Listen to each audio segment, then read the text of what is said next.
Cris, you there? Dan, what's happening, brother? Hi, bud. Where are you right now? I am in Longboat Key, Florida, having a good time. I just got back from about a 3.2 mile run, which I used to be able to do backwards in my sleep. Uh-oh. Now I feel like I've got heart palpitations. I'm sweating all over myself and just barely making it through. So there you go. You remember when we used to be athletes, brother? We were lighting it up at one time. Oh, yeah, that was the older I get, the better I was, Cris. Tell me.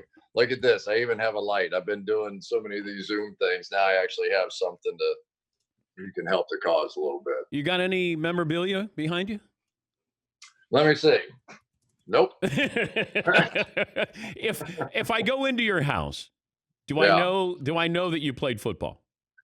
If you go into PFF, you know that I played football. So obviously we started that company on a shoestring budget, and so all of the decorations, thanks to my wife Holly, were all stuff and crap and things that she did not want in her house. So she kindly donated to PFF. So any and all memorabilia that I have is down there. And now it is literally embarrassing. I mean, it's like, I've got my when I went to summer basketball camp, I won the layup contest one. I got all that stuff, so it's all over. That's what PFF is now. So. And PFF is Pro Football Focus. What was the goal when you started this? I didn't start it. A bunch of guys in England were actually Neil Hornsby and the guys are the ones that actually started it. And I just literally was looking for help online. They wanted me to do a post-game show on NBC. And I said, well, hey, that's a great idea, except I never see any of the games other than the one that we're doing on Sunday night. I may, have it on in the background, but I'm studying all day trying to get ready for our game as well. So I start looking around and I find these sheets and color-coded things that PFF put out. And so I plug in $26.99 and I say, okay, blah, blah, blah. And I said, this is pretty good because I'd done a bunch of these games recently. So I type in the little, contact us thing. I said, who the hell are you guys, man? I figured it was a bunch of coaches or something like that. And so about 3 minutes later, this guy, Neil Hornsby, calls and with this British accent. And he says, oh, it's Neil Hornsby. I can't do a British accent. It's Neil Hornsby. It's so nice to meet you, Cris. And all I can think is this SOB just hustled me out of $26.99. I'm so out of my mind mad. I can't stand it. So I said, this is going to last about 15 seconds. So I start firing off questions to him about, linebackers and guards and kickers and things that no way this Brit knows anything about, right? After about 5 minutes, I have shut up and just started listening. This guy knows way more about football, knows way more about the league, knows way more about everything than I do. And I said, who in the hell are you? And they had this internet band of brothers put together, about 11 of them, that was, they found American football interesting, started when all the online stuff started back in the early 2000s and the 90s. And they had 11 or 12 teams that were paying for their services at the time. It's just one of the most incredible stories that you'll ever hear. And now it's, all 32 teams and 70 something college teams and the networks. And it's been pretty fun. PFF recently simulated the 2020 NFL season. So there was 10,000 games or times that they did this over and over and over. What was the big headline that you took away from this simulated 2020 season? That I have no idea what they're doing when they do that. It was, it really is, it's almost about the gambling part of everything that goes on. And so then you start going, all right, here's what the over under is for all these teams. This is, the Pittsburgh Steelers at 9.5. The Detroit Lions at 6.5. And so I started going down the list and I said, all right, I don't gamble, but I part of me, right? All of us would kind of like to, we all look at these things and you go, oh, I know more about football than anybody. I can certainly figure this out. But I think the teams that I would be personally interested in against those numbers I like the Steelers at 9.5. I mean, Ben returns. They had the 27th ranked offense last year. That's not going to happen again, right? Team that led in sacks and takeaways. The Detroit Lions at 6.5 with the return of Matthew Stafford. I think that's a good opportunity because I don't know that the Green Bay Packers necessarily got better with what they did in the draft. You know, they've got a backup quarterback now. They've got people, but they didn't go get a receiver. They didn't go get a corner. They didn't go get somebody that could really help. The Bucks at 8.7. So if Tom Brady gets them to 9 wins, what's the last time Tom Brady didn't get a team to 9 wins? You know, so and we had Chris Godwin and Mike Evans as the number 1 and number 6 receiver in all of football. We know what their receivers were a season ago in New England. Now you add Gronk to that mix. What about and the other one I think is the Dallas Cowboys. I love CD Lamb. I don't know if you got a chance to see any of CD Lamb. I had never scouted a guy in college football where my comment. So I go through and I watch about an hour on, the top 60 or 70 guys. And my comments were always, well, in this game, he broke this one. He broke 5 tackles for his 70-yard touchdown. In this game, he broke 6 tackles for a 50-yard touchdown. In this game, he broke 5 tackles for a 50-yard touchdown. Off the charts. Yeah. I think he's going to be a star. Yeah, I thought he was the best receiver in the draft, but I don't study it like you do and the scouts do. But when you say break tackles, I don't even think they got close enough to tackle him, Chris. I think that there needs to be a new category. It's not breaking tackles. It's actually eluding tackles because that's what CD Lamb did in the Texas game. It was like 5 guys converge on him, and I don't know if anybody put a paw on him. It's ridiculous. And the other thing is, I think that we're starting to see some of these guys. So it's whoever won the Super Bowl, right? We're all going to copy them. If the 49ers had won, they would all be doing these outside zones, 2 tight ends, all that kind of stuff. But the Kansas City Chiefs won with Hill and Kelsey and Watkins, McCole Hardman, and they go out and get this Edwards-Helaire, who is an unbelievable guy. You talk about somebody you can't tackle in the open field as far as a running back. He's unbelievable. But we talked about Tampa Bay now loading up a receiver. The Dallas Cowboys, Amari Cooper, Michael Gallup with CD Lamb. Emmanuel Sanders goes to New Orleans Saints with Michael Thomas. Stephon Diggs with John Brown and Cole Beasley. I mean, you go right down the list.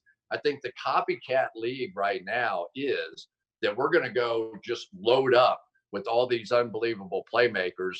Running backs in the league right now are fairly interchangeable. So let's go get a quarterback. Let's go get some of these great wide receivers, and let's see what happens out there. But it is turning into touch football. I mean, it really is. It's turning into, all right, well, let's put nobody in the backfield and spread this sucker out and go throw it around. Or you've got the 49ers and the Shanahan style of play. Let's compact it like the Rams, like you saw with the 49ers, like you're going to see with the Green Bay Packers a little bit. And let's do the outside zone, the bootlegs, and the jet sweeps and everything off of that.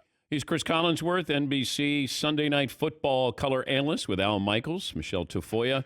A couple of questions here. We'll breeze through them. Joe Burrow, start day 1 if you're the Bengals?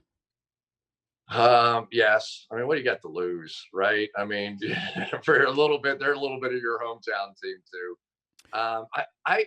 There's something about Joe Burrow that I have liked from the beginning. And I tried to figure out what it was. And I was watching their center getting ready for the draft. And he's a nice player. I don't want to put him down at all. But he did clean miss a few times in pass protection. That clearly was the weakest part of his game. And so Joe Burrow, so I'm watching him. I was really watching the center, but of course Burrow is behind him. And Burrow's ability to just step around some of these unblocked guys and make a little move and play. Tom Brady's not fast, but if you watch Tom Brady throughout the course of his career, he has a nice little feel for what's going on in the pocket and can kind of step around that. And the other part of his game that I really like was he reminds me of my guy, Troy Aikman. Now, Troy, and Troy can be a little salty at times, right? Like Troy's never going to have a problem telling you exactly how he feels about anything. And of course, with all the big personalities of the Dallas Cowboys back in the day with Jerry and Jimmy and everything that was going on, Michael, it really took that kind of no-nonsense guy to pull him out of the pit. I mean, don't forget, Troy Aikman's first year in the league. What did they go, 1-15, something like that? Yeah. And so now you've got a guy. So I say throw him in there. I mean, let him learn on the job. They're going to be a little bit better. The offensive line, they had the first round pick last year that never played for them. They got better receivers at this point, signed T. Higgins. So, I mean, I think at this point, you've got nothing to lose. And when you look in the league right now, Dan, what is happening is we have, and we're doing a lot of study on this right now. Eric Eager, a great guy at PFF, where Dr. Eager is taking a hard look at this thing. At what point do these rookie quarterbacks on their rookie wage scale begin to outweigh the greatness of some of these veteran players? So as we get into, we've seen rookie quarterbacks, excuse me, go into the Super Bowl almost every year here lately. So, right, the cheaper quarterbacks allow you to have a better team on the other end of it. So let's say that Patrick Mahomes now breaks into the $50 million thereabouts category, which I think he deserves. Honestly, I think he's the future of the NFL in so many different ways. But as you begin to look at it, and the comparisons that we're making right now is, as you get into that gap of one player making that much money, as great a player as he is that the long-term solution to winning? Or is it the Lamar Jacksons and the Jared Goffs and all these guys who are on their rookie contracts that allowed you to have these other players on the team that really gives you a best shot to win some games? So is that what New England's doing right now? I don't know, but it's going to be interesting to watch. Well, that's why I have to look at not Cam, I'll get to Cam Newton, Dak Prescott's situation and say, is he worth this money? That I think he's a good quarterback.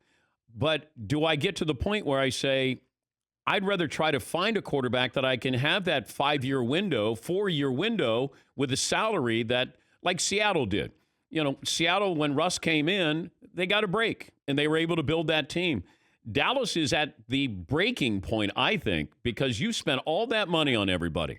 And now Dak comes in and reportedly turned down 5 for 175. At what point? Yeah, go ahead. It's exactly the point. It's exactly what we're studying right now. And I'm saying I'm just going to throw out Eric Eager's name because it's really, he's the mathematician. But that is exactly the line. And when we tried to break it down with just quarterbacks, right, the numbers came out very clear that the rookie wage scales gave you a great advantage. But the clearer picture of what was really going on was the totality of everything within the league, whether it was you had to add up the quarterback and the wide receivers and the offensive line and the tight end. We sort of left the running backs out for now, and we'll explain all that later. But when you begin to add up all of those categories, they sort of came out pretty close, right? They were like in the, like Baltimore had a great advantage. So Baltimore with Lamar Jackson, drafted late in the first round, had to pay very little for their quarterback position. So they could load up. They could sign Calais Campbell this offseason. They could do some different things. So they were more in the 30 to 35 million, something like that, maybe even low 30s. But then most of the teams that had a quarterback were up in the 50 to $55 million range. So that means now if you come in and you're going to sign Patrick Mahomes for $45, $50 million, right? That scale is now going to slide up so high. Yeah. What are you going to do? Right now, they've been able to sign 2 tackles on the Kansas City Chiefs that can play, right? They have more wide receivers and they know what to do that with. They have Kelsey that is, making good money. Chris Jones, you got to make a decision on the other side of the ball. So at some point, you don't get to say, I'm just going to pay this guy. You've got to say, I'm going to pay this guy, and it's going to cost me this guy, this guy, this guy, and this guy. And that's the decision. Now it works as long as you have a Russell Wilson, a Drew Brees, Aaron Rodgers. You have somebody of that caliber. And the question for the Dallas Cowboys very clearly now, does Dak fit in that category? Yes or no? Would you sign Dak Prescott to that money? I think playing quarterback for the Cowboys is a unique position. It takes a special person. It takes a big personality that can handle the sort of the weight of everything that comes with it, including Jerry as the owner, including all the media attention, including playing on prime time all the time. And I think Dak is that unique leader. And I honestly, he made a huge jump in my mind last year. I think he handles the pressure. I think he's plenty mobile enough in this league that I think is really making a bold move in that direction. I don't think the quarterback position will look anything like what we were used to it 10 years ago, 20 years ago, pretty soon here. I think he's plenty mobile enough. He's a really smart guy. He can handle it. I would pay him in about the range where they're talking about now. But if it starts getting up closer to the 40 million or whatever plus, I'd have a problem just based on the math that we're doing right now. Where's the ideal place for Cam to land? Oh my gosh. Well, the easy answer is New England, right? I mean, that's where you look at Cam, and I think that Cam's a unique personality. I mean, he just is, right? He likes the clothes, he likes the flash. He's an interesting character to talk with.